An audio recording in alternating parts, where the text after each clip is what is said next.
Lundi 20 novembre 2023, mesdames et messieurs, bonjour et bienvenue sur Une Minute dans le Monde. Démarrons cette session avec la guerre israélo-palestinienne.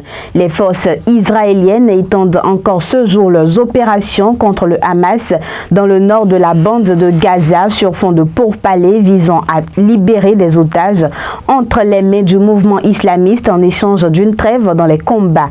En effet, au moins 12 patients et leurs proches ont été tués et des dizaines de blessés. C'est le bilan d'une frappe israélienne sur l'hôpital indonésien au nord de la ville de Gaza. L'information a été donnée par Ashraf Al-Qidri, porte-parole du ministère de la Santé du Hamas ce lundi. Malgré les appels au cessez-le-feu, les forces armées israéliennes continuent de pilonner la bande de Gaza. La France a décidé d'envoyer une nouvelle salve d'aide humanitaire pour Gaza et est prête à accueillir des enfants blessés dans les hôpitaux français. C'est ce qu'a annoncé hier dimanche Emmanuel Macron, qui en a profité pour interpeller le Premier ministre israélien Benjamin Netanyahou sur les trop nombreuses pertes civiles dans le territoire palestinien. 10 tonnes de frais médicaux sont prêts à être envoyés par avion et le porte-hélicoptère d'Ismoud est en passe d'appareiller pour l'Égypte. Des établissements hospitaliers ont été mobilisés jusque dans l'Hexagone pour porter assistance aux civils palestiniens. Le chef de l'État français a multiplié les annonces dans un message posté sur X. Restons en France avec Mayotte, le département d'outre-mer le plus pauvre du pays qui connaît l'une des pires sécheresses de son histoire. C'est aujourd'hui une île presque sans eau qu'est devenue cet archipel de l'océan Indien situé entre Madagascar et la côte du Mozambique. En effet, sur les 11 rivières qui alimentent les robinets, seuls 3 à 4 sont encore exploitables. Pour faire face à cette crise, ce sont 17 millions de litres d'eau potable qui vont être désormais distribués chaque mois.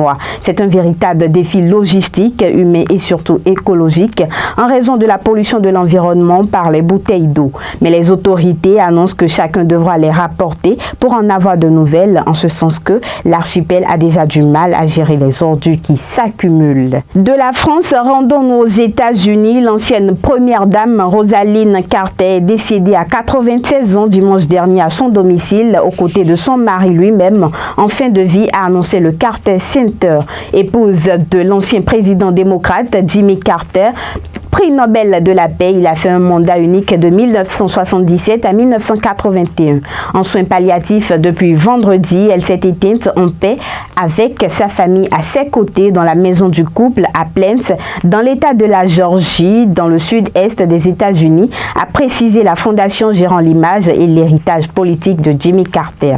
Rosalynn Carter s'était distinguée par sa volonté de s'impliquer dans la politique. À cet effet, elle assistait sous le régime de son mari aux réunions du cabinet 39e président des États-Unis. Jimmy Carter, en soins palliatifs depuis février, a affirmé, parlant de sa femme, je cite, « Elle m'a donné des conseils avisés et m'a toujours encouragé. Tant que Rosalynn a été avec nous, je savais que quelqu'un m'aimait et me soutenait. » Fin de citation.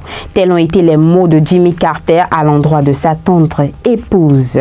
Au Sénégal, après les revers de l'opposant Ousmane Sonko qui n'a pas réussi à être de nouveau inscrit sur les listes électorales, le PASTEF, son parti, désigne Diomaye Faye, secrétaire général du parti et bras droit d'Ousmane Sonko, candidat pour l'élection présidentielle de février 2024. C'est ce qu'a annoncé le parti hier dimanche 19 novembre. Face au refus des autorités de donner à Ousmane Sonko ses fiches de parrainage, le choix s'est porté sur Bassirou Diomaye Faye, devenu le plan B du parti de Sonko, qui séjourne en prison depuis le mois d'avril. Il faut dire que Diomaye Faye, lui aussi, avait été arrêté après avoir publié un post sur les réseaux sociaux où il critiquait le comportement de certains magistrats dans l'affaire de diffamation qui oppose Ousmane Sonko et le ministre du Tourisme, Mamé Mbaye Niang.